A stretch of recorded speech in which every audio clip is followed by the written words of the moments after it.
오늘 마가복음을 시작했는데요. 1장 1절에서 11절 말씀을 보면 크게 세 단락으로 나눌 수 있습니다. 첫 번째는요, 1절에 보면 하나님의 아들 예수 그리스도의 복음의 시작이라. 이 복음이라고 하는 것을 아주 대명제로 크게 선포하듯이 복음의 시작이다, 이렇게 말씀을 합니다. 이것이 첫 번째 큰 단락이라고 볼 수 있고요. 두 번째 2절부터 8절까지는 세례 요한의 이야기입니다. 그리고 9절부터 11절까지는 예수님이 세례를 받으시는 내용입니다. 이렇게 크게 세 단락으로 구분이 되어 있는데요. 이 말씀을 잠시 요약을 하면, 복음의 시작이라고 할 때 그 복음의 주체는 누구신가? 예수 그리스도라고 하는 것을 아주 명료하게 설명하고 있죠. 복음 하면 한마디로 이야기하면 예수 그리스도입니다. 그러면서 그 예수 그리스도를 준비하는 사람이 등장하는데, 그 사람이 세례 요한이에요.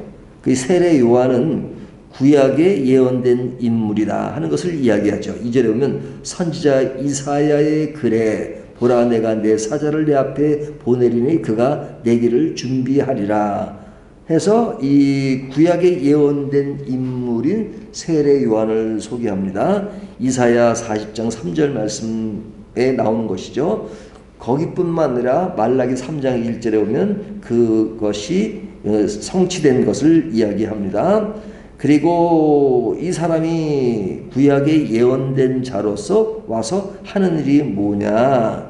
메시아를 예배하는 것이다. 예배하는 것이다. 그러니까 그리스도를 소개하는 그 일을 한다. 그래서 2절에 보면 내가 내 사자를 내 앞에 보내리니 그가 내 길을 준비하리라. 먼저 와서 그 분을 준비하는 역할을 합니다.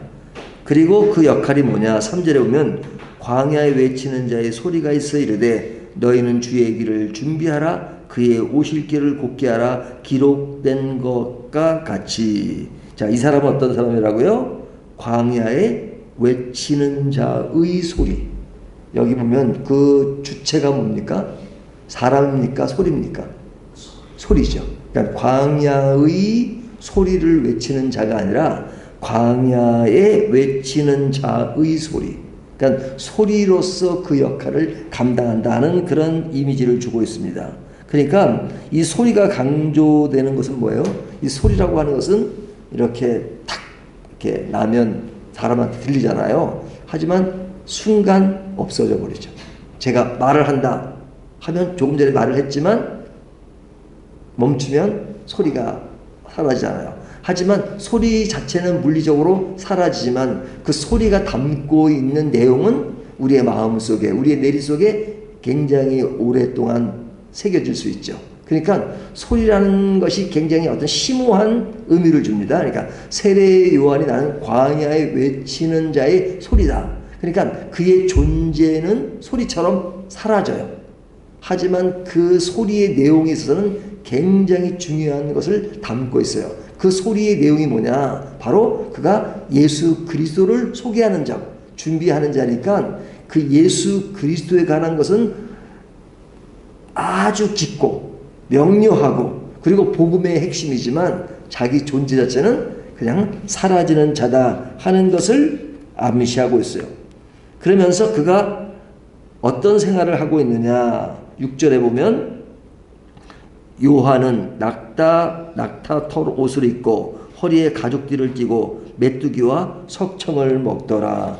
그의 생활을 이야기하고 있는데요. 오늘날로 말하면 이런 것들이 비싸 보일 수 있습니다. 낙타 털옷, 가죽띠, 또 메뚜기와 석청. 하지만 이때 이 상황은 광야에서 얻을 수 있는 아주 어려운 상황, 그런 상황 속에서 일을 하고 있다, 이렇게 이야기합니다. 그러니까 세례 요한에 대한 이야기를 그냥 얼뜻 들으면 그는 청렴하게 살았다, 그렇게 생각할 수 있죠. 하지만 좀 더 깊이 들어가면 그냥 그가 청렴하게 살았다 하는 정도로 끝나는 이야기가 아닙니다. 더 깊은 내용을 담고 있는데요. 한 단계 깊이 들어가면 그는 그곳에서 뭘 했느냐?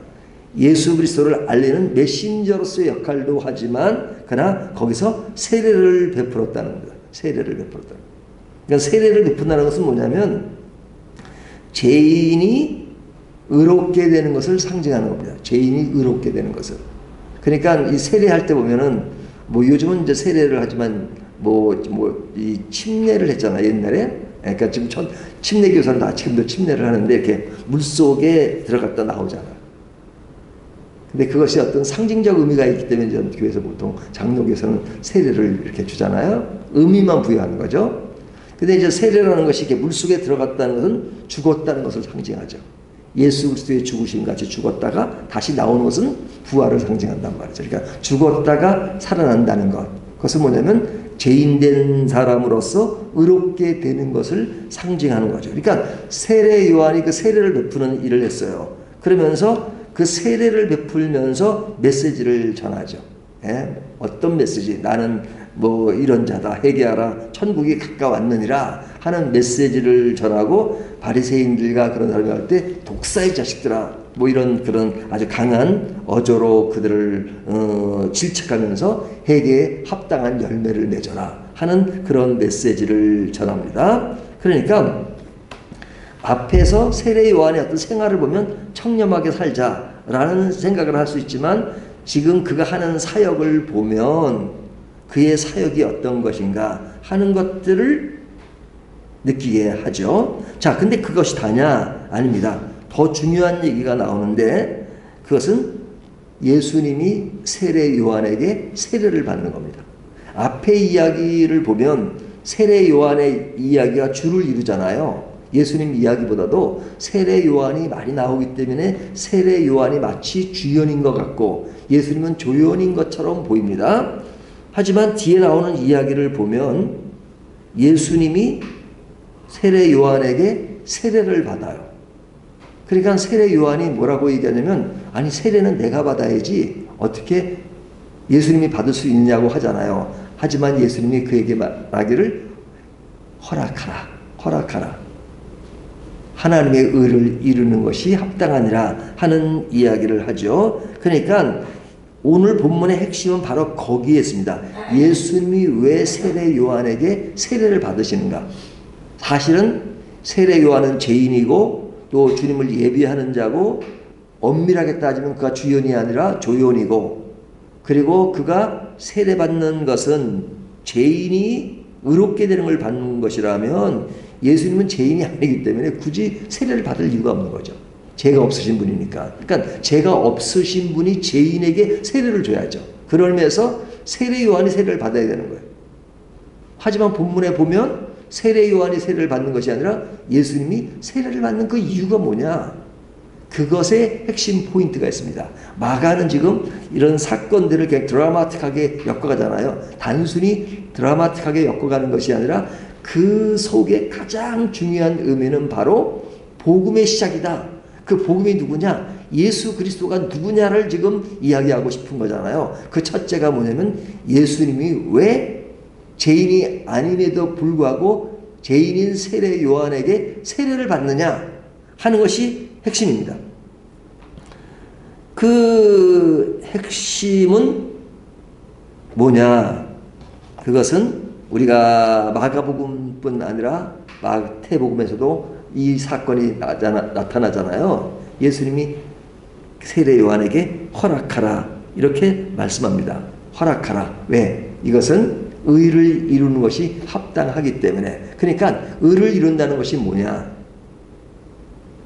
세례 요한이 그의 제자들에게 이야기했던 것처럼 예수님을 표현할 때 뭐라 그랬어요? 하나님의 어린 양을 보라 그러죠. 예? 우리의 죄를 짊어질 하나님의 어린 양을 보라 이야기한 것처럼 예수님이 이 땅에 오신 것은 무엇으로 오신 거예요? 어린 양으로 오셨죠. 어린 양은 뭐예요? 제사 드릴 때 제물이잖아요. 제물은 죽는 겁니다.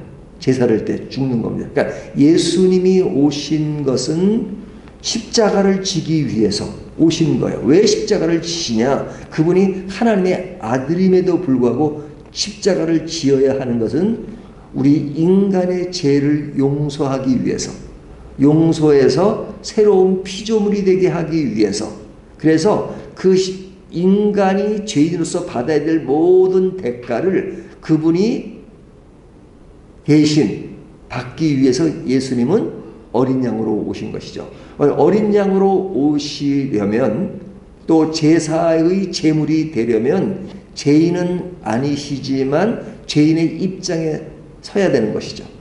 예를 들면 구약시대 때 제사를 드리기 위해서 어린 양을 가져오죠. 그러면 제사장이 그 어린 양에게 어떤 것을 하게 하죠?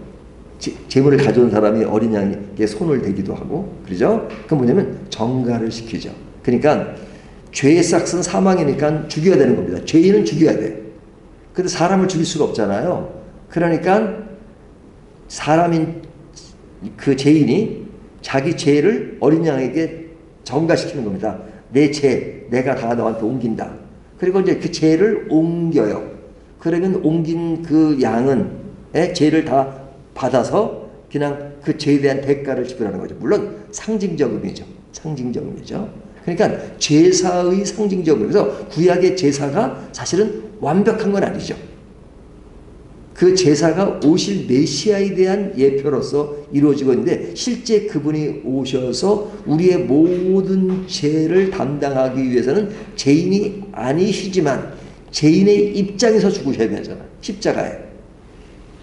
그래서 지금 예수님은 세례를 받는 이유가 뭐예요? 죄인이 아니시지만 나는 죄인의 입장에 서겠다. 그리고 그런 죄인의 모습으로 너희 모든 사람을 대표해서 내가 너희가 죽어야 할 것을 내가 죽겠다. 그래서 예수님께서 세례관에게 그 의를 이루는 것이 합당하니라, 이렇게 말씀하시는 거죠. 자, 그렇다면 오늘 본문은 바로 엄청난 사건을 이야기하는 거죠. 예수 그리스도가 이 땅에 오셔서 무엇을 위해서 오셨는가? 그리고 처음 오셔서 시작되는 이 메시지가 세례를 받는 그 이유가 무엇일까? 거기에는 우리를 사랑하고 우리를 구원하시고 우리를 완전히 다른 존재로 만드시는 하나님의 원대한 사랑과 크신 사랑이 듬뿍듬뿍 담겨 있는 것이죠. 이 메시지를 마가복음 시작하면서 우리들에게 전하고 있습니다. 그래서 예수님이 세례를 받으시고 올라올 때 어떤 일이 일어납니까? 10절, 곧 물에서 올라오실새 하늘이 갈라짐과 성령이 비둘기같이 자기에게 내려오심을 보시더니 하늘로부터 소리가 나기를 너는 내 사랑하는 아들이라 내가 너를 기뻐하노라 하시니라. 이것이 엄청난 사건이기 때문에 하나님께서 지금 그 일을 이루시는 그 모든 과정을 이야기하십니다. 너는 내 사랑하는 아들이라 내가 너를 기뻐하노라. 하나님의 엄청난 음성이 이 말씀을 통해 기록된 것은 이 사건이야말로 너무너무 큰 사건이라는 거죠. 우리가 구원받은 것은 공짜로 얻었기 때문에 은혜라는 말을 쓰지만 하나님은 그런 은혜를 우리에게 주기 위해서 이렇게 엄청난 대가를 지불하시고 그의 아들 예수 그리스도를 이 땅에 보내시고 그가 우리를 위해서 죽게 하신 그것이 우리에게 얼마나 큰 사건인가. 그래서 오늘 본문의 대전제가 뭐예요? 하나님의 아들 예수 그리스도의 복음의 시작이라. 오늘 이 복음의 시작이 우리에게 엄청난 것처럼 오늘도 이 말씀을 통해서 오늘 하루도 복음의 시작으로서 예수 그리스도가 내 삶을 지배하는 저와 여러분이 되시기를 주님의 이름으로 축원합니다.